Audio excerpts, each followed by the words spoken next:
અમિત શાહ 2 દિવસના નોર્થ ઇસ્ટના પ્રવાસે છે. ઉત્તર પૂર્વમાં કનેક્ટિવિટી વધશે અને ટ્રાન્સપોર્ટ સુવિધાઓ વધારવામાં આવશે. राज्य में 6.5 लाख परिवार ऐसे थे जिनके परिवार में किसी के पास बैंक अकाउंट नहीं है. आज मेघालय का हर परिवार अपना बैंक अकाउंट होल्ड करता है.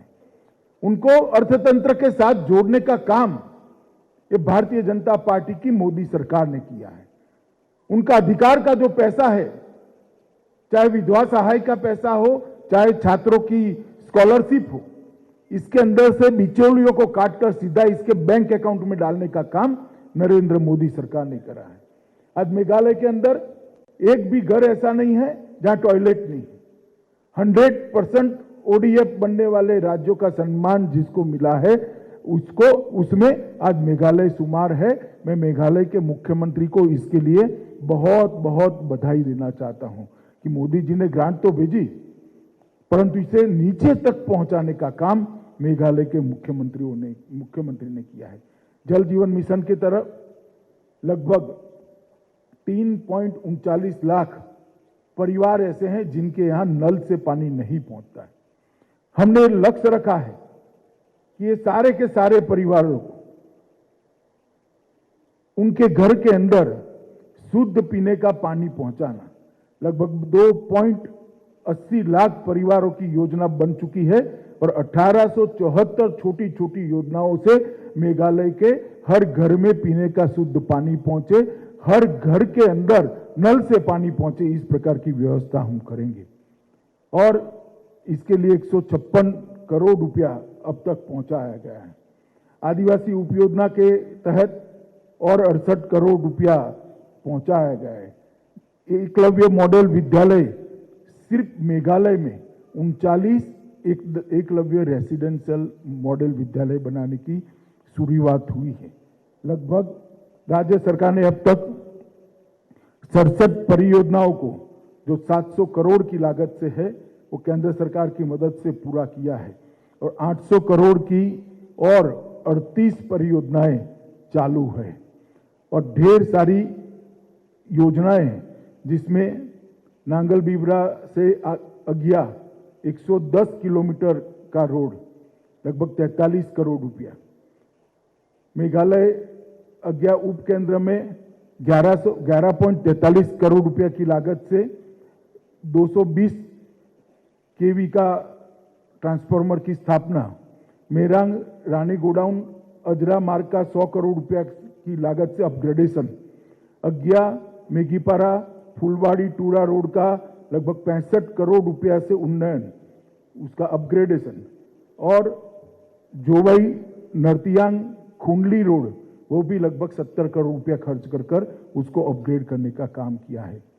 कई सारे कटहल mission, mushroom mission, milk mission और मत्स्य पालन, इसके लिए लगभग 650 करोड़ रुपया अलग से देने का काम भारतीय जनता पार्टी की नरेंद्र मोदी सरकार ने किया है.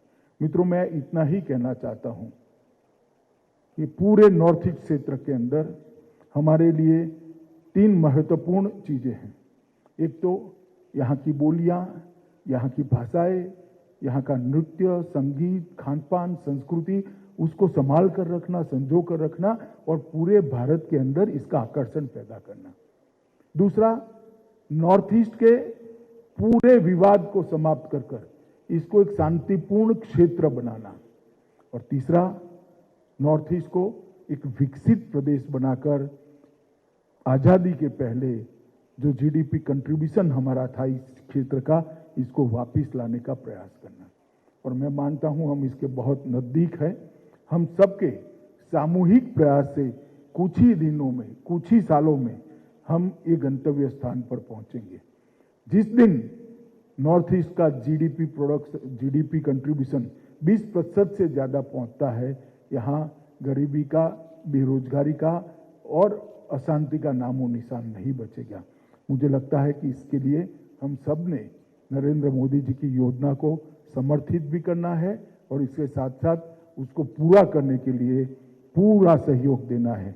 आज मैं फिर से एक बार नॉर्थ ईस्ट के विकास के लिए डोनर मंत्रालय, इसके नए सुकानी श्री किशन रेड्डी जी, उसके पुराने सुकानी श्री जितेंद्र सिंह जी और विशेषकर मेघालय के मुख्यमंत्री संगमा जी को हृदय से बधाई देता हूं और ये अपेक्षा भी करता हूं और ईश्वर से प्रार्थना भी करता हूं कि interstate bus terminal north east के विकास का एक आधार स्तंभ बने। आप सभी का बहुत बहुत धन्यवाद। वंदे मातरम। धन्यवाद सर। आपने इस वैश्विक महामारी और પૂર્વોત્તરમાંથી ગરીબી, બેરોજગારી અને શાંતિ સ્થપાય અને એક એવા પ્રદેશોનો વિકાસ થાય કે જેથી કરીને ભારતીય અર્થતંત્રમાં તેમનું મહત્તમ યોગદાન રહે। કેન્દ્રીય ગૃહમંત્રી અમિત શાહે જે વાત કરી હતી કે નોર્થ ઇસ્ટ કે જેમાં અસમ છે, મેઘાલય છે, ત્રિપુરા છે, નાગાલેન્ડ છે, મણિપુર, મિઝોરમ અને અરુણાચલ પ્રદેશ અને સિક્કિમમાં જે શાંતિ જે પહેલાં જે સ્થપાયેલી હતી તે જે બેરોજગારીનું નામો નિશાન ન રહે, અર્થતંત્રને વેગ મળે, લોકોને રોજગારી પ્રાપ્ત થઈ શકે તે પ્રકારની જે યોજનાઓ છે તેને પૂર્ણ કરવામાં આવશે। તો એક એવા પ્રદેશના વિકાસની વાત કરી રહ્યા છે કે જેમાં આઝાદી પહેલાં તેના અર્થતંત્રની અંદર મહત્તમ યોગદાન જે રહેતું હતું અને તેમણે કહ્યું કે જો 20% આસપાસ તેનું અર્થતંત્રમાં તેમનું જો યોગદાન હશે તો આ તમામ સમસ્યાઓનો ઝડપથી ઉકેલ આવી શકશે।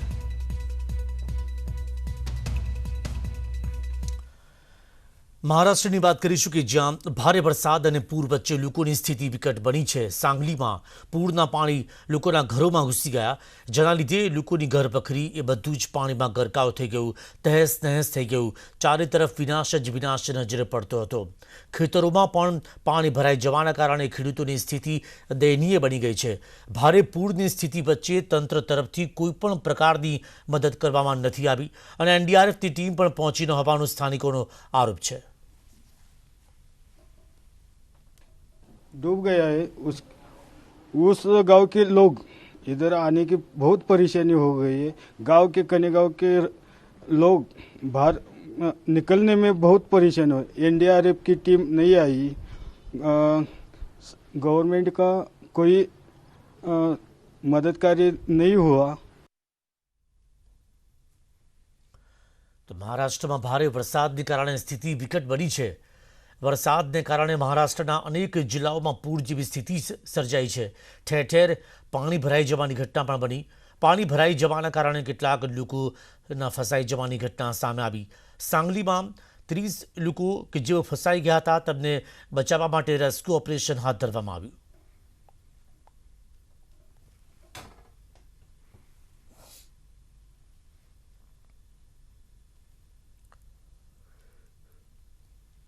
રાજકોટની વાત કરીશું। રાજકોટના ગોંડલ શહેરમાં 3:30 વાગે ધોધમાર વરસાદ પડ્યો હતો અને વરસાદથી ઉંબાળા બ્રિજમાં પાણી ભરાઈ ગયા। કેડસામાં પાણી ભરાતા વાહન વ્યવહાર ખોરવાઈ ગયો। વરસાદના પગલે રસ્તા પર વરસાદી પાણી ફરી વળ્યા। જેતપુર રોડ, જેલ ચોક, વિક્રમસિંહજી કોમ્પ્લેક્સ રોડ પર નદીઓ વહેતી હોય તેવા દ્રશ્યો જોવા મળ્યા। ધોધમાર વરસાદને લઈને ગુંડાળા શેરીમાં પાણી વહેતા થયા। નાની બજારમાં વરસાદી પાણી ભરાતા વેપારીઓના જીવ અદ્ધર થઈ ગયા। જેતપુર રોડ પર ભારે વરસાદ પડ્યો અને ત્યાં ભૂવા પડ્યા છે। ભૂવામાં પાણી ભરાવાના લીધે અકસ્માત થતા જોવા મળ્યા।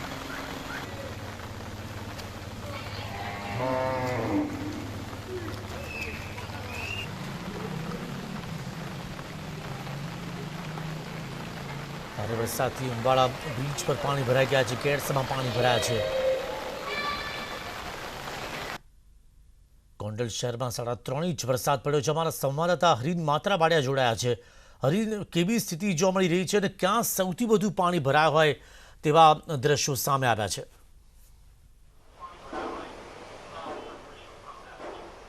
બિલકુલ, રાજકોટમાં બપોરના 12 વાગ્યાથી ભારે વરસાદ વરસી રહ્યો છે અને 2 ઇંચથી વધુ વરસાદ છે તે આવે તો હું અત્યારે આપને યાજ્ઞિક રોડના દ્રશ્યો બિલકુલ બતાવવા માંગીશ કે જે રીતના વરસાદ છે તે વરસી રહ્યો છે।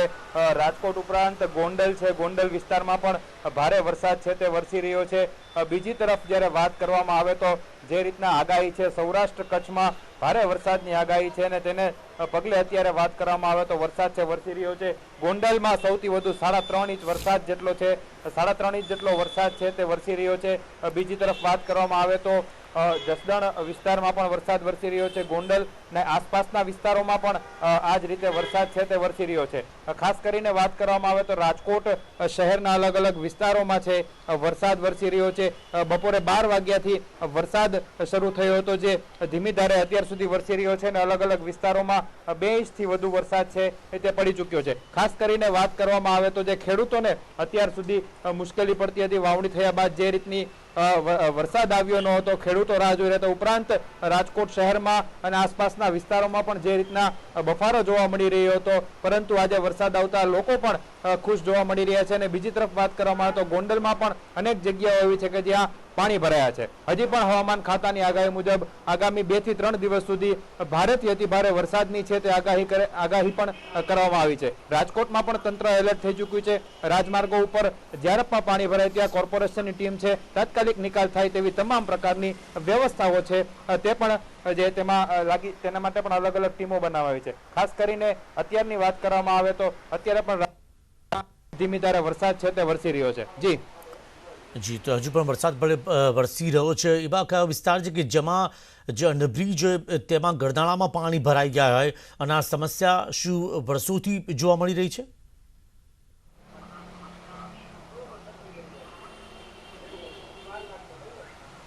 બિલકુલ, રાજકોટની વાત કરવામાં આવે તો અલગ અલગ જે રીતના રાજકોટનું જે લક્ષ્મીનગરનું નાલું હતું ત્યાં પણ અત્યાર સુધી જવાની ભારે સમસ્યાઓ રહેતી હતી, પરંતુ અત્યારે ત્યાં ઓવરબ્રિજનું અંડરબ્રિજનું કામ ચાલુ હોવાથી તે લક્ષ્મીનગરનું નાલું છે તે બંધ કરવામાં આવ્યું છે. બીજી તરફ અત્યારે જે અન્ય વિસ્તારોમાં પણ જે રેલનગરનું નાલું છે ત્યાં પણ કોર્પોરેશનની ટીમ સતત મોનિટરિંગ કરી રહી છે. જ્યારે પણ ભારે વરસાદ આવશે ત્યારે આ જ રીતે તેમને ત્યાં વધુ મોટરો મૂકી અથવા તો ફાયરની ટીમ દ્વારા છે તે ક્યાંક ને ક્યાંક પાણીનો નિકાલ કરવામાં આવશે. બીજી તરફ અત્યારે વાત કરીએ તો એવો ધોધમાર વરસાદ રાજકોટમાં 1 કલાક પડ્યો હતો, પરંતુ હજી સુધી પાણી ભરાવાની સમસ્યા છે. કોઈ જગ્યાએ જો કારણે તંત્રએ પણ છે તે રાહતનો શ્વાસ લીધો છે. જી સમીર. આભાર તમામ માહિતી બદલ હરીન. તો ગોંડલ શહેરમાં લગભગ 3.5 ઇંચ વરસાદ જે પડ્યો છે અને ભારે વરસાદથી અનેક એવા સ્થળો હતા કે જેમાં કેડ્સમાં પાણી ભરાયા હતા. વરસાદને પગલે રસ્તા પર વરસાદી પાણી ભરાઈ ગયા છે. તો આ દ્રશ્યો આપ જોઈ રહ્યા છો. રાજકોટ શહેર અને ગ્રામ્ય વિસ્તારમાં પણ સારો એવો વરસાદ પડ્યો છે. ખેડૂતો માટે સારા સમાચાર એ છે કે વાવણી લાયક આ વરસાદ પડ્યો છે, જેનો તેઓ લાંબા સમયથી રાહ જોઈને બેઠા હતા. જેતપુરના ગ્રામ્ય વિસ્તારની વાત કરીએ તો અહીં પણ સારો એવો વરસાદ પડ્યો. પીઠળિયા, કાગબડ સહિતના વિસ્તારમાં વરસાદ જોવા મળ્યો છે. હાઈવે ઉપર ધોધમાર વરસાદી ઝાપટું પડ્યું. વરસાદી ઝાપટાથી વાતાવરણમાં ઠંડક પ્રસરી ગઈ.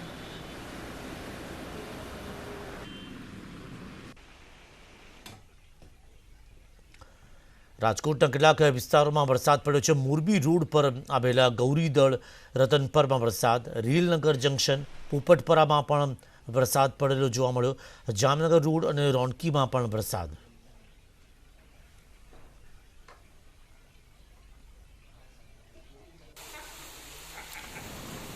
પૂર્વ કચ્છના કંડલા અને ગાંધીધામ વિસ્તારમાં વરસાદ પડ્યો છે. ભચાઉના ભોદ વિચપાસરમાં વરસાદ છે. વીજળીના કડાકા ભડાકા સાથે વરસાદ તૂટી પડ્યો.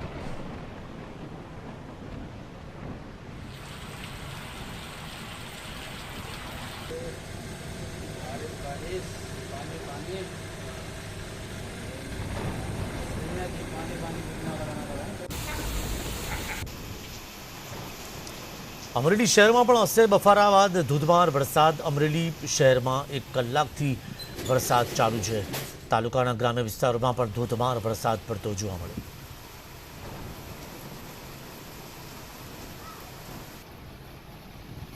અમરેલી કે જ્યાં અવારનવાર જે વરસાદ આ સિઝનમાં પડેલો જોવા મળ્યો છે, ગ્રામ્ય વિસ્તારમાં પણ સારો એવો વરસાદ પડ્યો હતો. તો એ લાઠી હોય કે પછી અમરેલીના અન્ય ગ્રામ્ય વિસ્તારો, અનેક એવી નદીઓ જે છે એ બે કાંઠે વહેતી જોવા મળી હતી. ગીર સોમનાથમાં પણ અને ગીરના જંગલ વિસ્તારમાં પણ સારો એવો વરસાદ પડ્યો હતો. તાલુકાના ગ્રામ્ય વિસ્તારોમાં સૌથી વધુ વરસાદની જરૂર હોય છે કે જ્યાં આગળ ખેતી સૌથી વધુ પ્રમાણમાં થતી હોય છે. કપાસને સૌથી વધુ વરસાદની જરૂર હોય છે અને આ સિવાય પણ અન્ય જે પાકોને કુલ કેટલો લાભ થયો છે તે વિશેની માહિતી મેળવીશું અમારા સંવાદદાતા રાજન ગઢિયા જોડાયા છે. રાજન, અમરેલી શહેરમાં તો વરસાદ પડ્યો છે, પરંતુ ગ્રામ્ય વિસ્તારમાં ક્યાં ક્યાં વરસાદ પડ્યો છે? સમીર, આમ તો ગઈકાલથી અમરેલી જિલ્લામાં વરસાદી માહોલ છે, પરંતુ વરસાદની શરૂઆત આજથી થઈ છે. શરૂઆત થઈ છે લાઠી તાલુકાથી, અને લાઠી તાલુકાના કેટલાક ગામોમાં ખૂબ સારો એવો વરસાદ થયા બાદ અમરેલી શહેરમાં હાલ પણ વરસાદ શરૂ છે, અને લગભગ 1 થી 1.5 કલાકથી સારો એવો વરસાદ પડી રહ્યો છે. અમરેલી તાલુકાના ગ્રામ્ય વિસ્તારમાં પણ વરસાદ છે, ને હાલ જ સમાચાર મળી રહ્યા છે કે કુકાઓ વડિયા પંથકમાં પણ ખૂબ સારો એવો વરસાદ છે. એટલે લાગી રહ્યું છે કે અત્યારે જે રીતે વાતાવરણ છે અને વરસાદી માહોલ છે, તે જો લાગે છે કે અમરેલી જિલ્લામાં સાર્વત્રિક વરસાદ છે, અને ખેડૂતો પણ ખૂબ આની વરસાદની રાહ જોઈ રહ્યા હતા, કારણ કે વાવણીનું કાર્ય પૂરું થઈ ગયું છે અને ત્યારબાદ વરસાદની હવે ખૂબ તાતી જરૂરિયાત હતી. આ સિવાય જો વાત કરવામાં આવે સમીર, તો ધારી તાલુકો અને જે ગીર કાંઠા વિસ્તારના ગામો છે, ત્યાં લગભગ છેલ્લા 4 દિવસથી સતત ધીમી ધારે વરસાદ વરસી રહ્યો છે. એટલે દરિયાકાંઠાના અને ગીર કાંઠાના જે ગામો છે, ત્યાં વરસાદનો ખૂબ સારો એવો માહોલ છે, અને આ સિવાયના વિસ્તારમાં પણ હવે વરસાદની શરૂઆત થઈ ગઈ છે. સમીર, ટોટલ સિઝનનો કેટલો વરસાદ અત્યાર સુધીમાં પડ્યો હશે રાજન? સમીર, વરસાદની વાત કરવામાં આવે તો હજુ સુધી સત્તાવાર આંકડાઓ આવ્યા નથી, પરંતુ કારણ કે જે વરસાદના આંકડાઓ જે હોય છે સમીર, આપ જાણો છો કે તાલુકા મથકો પર જ એમના વરસાદી આંકડા લેવાતા હોય છે, પરંતુ આ સિવાય જે ગ્રામ્ય વિસ્તારના જે મેં આપને કહ્યું એમ ગીર કાંઠાના અને દરિયાઈ કાંઠાના જે ગ્રામ્ય વિસ્તાર છે, ત્યાં ખૂબ સારો એવો વરસાદ થયો છે. આમ છતાં પણ હજુ સુધી એવું કહી શકાય કે 20% આસપાસનો વરસાદ અમરેલી જિલ્લામાં ચોક્કસ થયો છે. સમીર જી, અને ગ્રામ્ય વિસ્તારમાં વાવણી લાયક વરસાદ કહી શકાય, અને સૌથી વધુ શું મગફળી અને કપાસનું જ વાવેતર જોવા મળે છે? બિલકુલ સમીર, અત્યારે આ વાવણી લાયક વરસાદ કહી શકાય. આમ તો માત્ર જૂજ ગામો જેવા બાકી હતા કે જ્યાં કદાચ વાવણી ન થઈ હોય. આમ બાકીના જે મોટા ભાગના વિસ્તારો છે ત્યાં વાવણી થઈ ચૂકી હતી, અને કેટલાક ગામોમાં જે વાવાઝોડા વખતે ખૂબ સારો વરસાદ થયો તેના કારણે જે પાણીની જે સમસ્યા હતી એ પણ હલ થઈ ગઈ, અને તળાવ અને બોર રિચાર્જ થયા, તેના કારણે ખેડૂતોએ પાણી પોતાનું જ ઉપયોગ કરીને વાવણી કરી દીધી હતી. એટલે મગફળી અને કપાસ અત્યારે મોટા ભાગે અમરેલી જિલ્લામાં વાવેતર છે, અને આ વરસાદ તેના માટે ખૂબ ઉપયોગી સાબિત થશે. સમીર, આભાર રાજન આ તમામ જાણકારી બદલ. તો તાલુકા અને ગ્રામ્ય વિસ્તારમાં પણ ધોધમાર વરસાદ છે. એ લાઠી જેવા અન્ય વિસ્તારોની અંદર પણ સારો એવો વરસાદ પડ્યો છે અમરેલી જિલ્લામાં. આમ તો ચોમાસાની શરૂઆતમાં સારો એવો વરસાદ પડ્યો હતો, પરંતુ વચ્ચેનો જે પીરિયડ એવો હતો કે જેમાં વરસાદની રાહ જોઈને ખેડૂતો બેઠા હતા. ખાસ જરૂર હોય છે વરસાદની, ખેતી લાયક વરસાદ પડે તે માટે ખેડૂતો રાહ જોઈને બેઠા હતા. બોટાદ શહેરમાં પણ શરૂ થયો ધોધમાર વરસાદ. પાળિયાદ રોડ, ગઢડા રોડ, તુરખા રોડમાં પણ વરસાદ છે. લાંબા વિરામ બાદ વરસાદ પડતા ખેડૂત તેમજ લોકોને રાહત થઈ છે. ખેડૂતોના પાકને વરસાદ પડતા જીવતદાન મળશે, અને ગરમી અને બફારાથી હેરાન થતા લોકોને રાહત મળશે.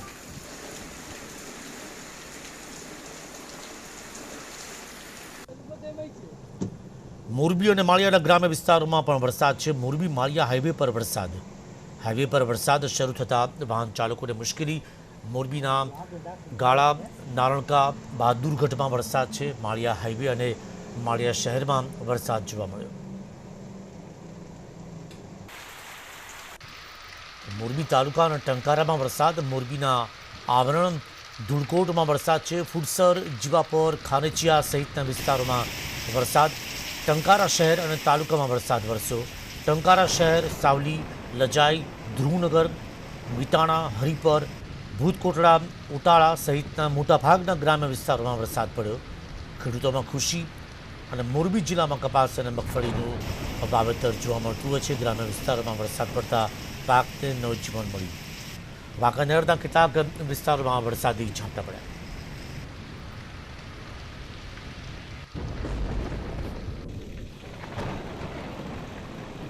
તો સાબરકાંઠાના હિંમતનગરના ગાંભોઈમાં વરસાદી માહોલને લઈને વાતાવરણમાં ઠંડક. ખેડૂતોના પાકને જીવતદાન મળી શકે છે.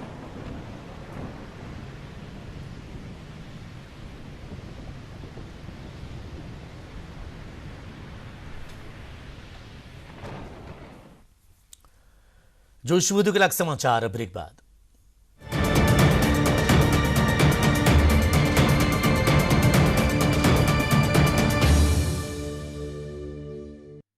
न्यूज हेडलाइन प्रायोजक पेट सफा आयुर्वेदिक चूर्ण। पेट सफा हर रोग दफा।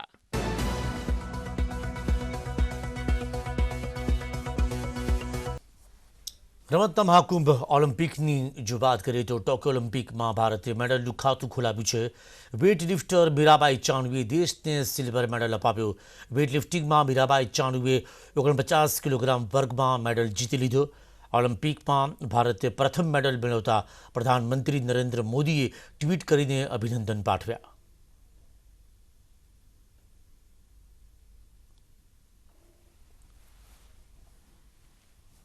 कितनी बड़ी खुशी है आज। बहुत ज़्यादा, मैं बता नहीं सकती। बहुत खुश हूँ, बहुत बहुत बहुत ज़्यादा खुश हूँ। इस मेडल के लिए बहुत मेहनत करी है, क्योंकि पहले करनाम मल्लेश्वरी ने 2000 मेडल जीता था और आज इस वेटलिफ्टिंग में आप एकमात्र महिला थी, तो it is a proud feeling of India. हाँ हाँ, ये मैं सारी वेट लिफ्टर, इंडिया की वेट लिफ्टर्स सबको मैं बहुत प्राउड फील करती हूँ, खुद को भी, क्योंकि ये हमारी वेट लिफ्टिंग के लिए सेकेंड गोल्ड ओलंपिक के लिए मेडल है, तो मैं बहुत खुद को भी बहुत प्राउड करती हूँ और इंडिया वेट लिफ्टिंग फेडरेशन को भी मैं थैंक यू बोलना चाहती हूँ। मेरा कोच, फैमिली, जो भी मेरा सपोर्ट है, मैं थैंक यू बोलना चाहती हूँ। बहुत बड़ी बात है कि वेट लिफ्टिंग जैसे खेल मणिपुर में शुरू हो गए।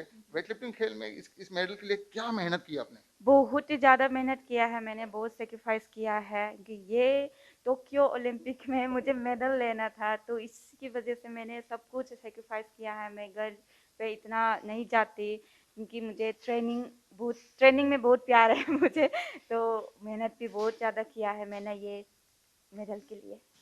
आखिर ये मेडल इंडिया ने जीता है और नया इतिहास रचा है। मीराबाई चानू ने आज देश के लिए पहला मेडल जीता है और पदक ताली मार कर भारत का नाम रोशन किया है। मीराबाई चानू के कोच हमारे साथ है। विजय जी, बहुत बड़ी खुशी है, पहले खुशियाँ मनाते हैं, बहुत बड़ी शुभकामनाएं देते हैं। एक बहुत बड़ी जीत आज यहाँ हिंदुस्तान ने टोक्यो में ने जीती है। जी बिल्कुल, हम लोग सब बहुत खुश हैं कि देश का पहला मेडल वेट लिफ्टिंग से आया है और एक मतलब वेट लिफ्टिंग को दोबारा से 20 साल बाद मेडल मिला है। 2020 में, हाँ 2000 में मिला था और अब 2021 में दूसरा मेडल मिला है, तो ये बहुत ही खुशी की बात है। ये स्पेसिफिकली क्या ट्रेनिंग की थी? आप बाहर देश गए थे, that is the most important.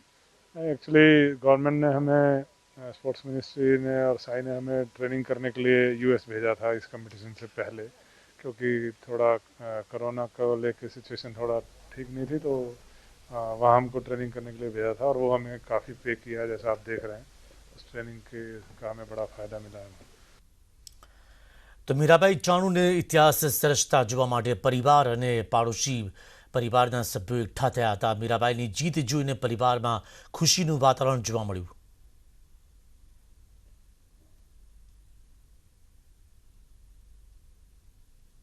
Olympic में जो सिल्वर मेडल लिया है उसको इंडिया के लिए पॉसिबल के वेट लिफ्टिंग में इंडिया के लिए भी मेरा तरफ से पहले बार होगा, तो मेरा बहुत खुश हो रहा है कि जितना जो क्या बोलेगा भाई, एकदम बहुत खुश है ऐसी तरह से। तो सिल्वर गोल्ड लेने का हम उम्मीद था बहुत, तो लेकिन फिर भी हो नहीं पाया। कोई बात, सिल्वर मेडल से इंडिया और मणिपुर के लिए इतना नाम कमाया, तो बहुत खुश हूँ। સમાચારોમાં અત્યારે બસ આટલું જ। નમસ્કાર।